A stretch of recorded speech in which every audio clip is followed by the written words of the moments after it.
So you might be in a situation where for some reason you forgot your PIN on your particular Windows PC and you're trying to figure out a way to go ahead and recover it.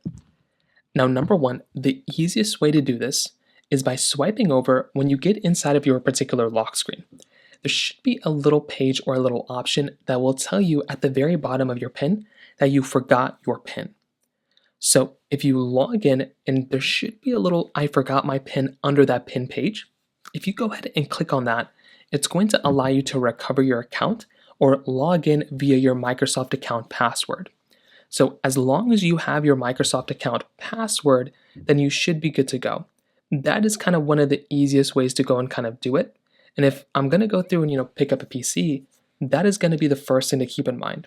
So kind of keep that in mind. If you have your PC here, go through when you get into this page. If you see a little I forgot my PIN option down there, go ahead and click that. There could also be an option underneath here where it's telling you to type in your PIN. There could also be a little page that tells you to basically having your sign in options. So this is not the only way to sign in if your PC is managed that way.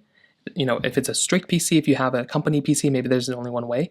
But if not, you might be able to log in via your password or via your other Microsoft account or other account that's associated with that PC. And that's another really easy thing to do here as well. And that's another thing I'd recommend most people to kind of think about. Now, if that's still not working, another thing you might want to try doing too is to try seeing if there's a way to basically enter in some security questions or anything like that to get access to your PC.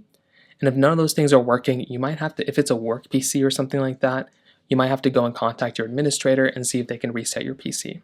So those are kind of the main ways to go and do it. If you have any other thoughts or questions, please let me know in the comment section below.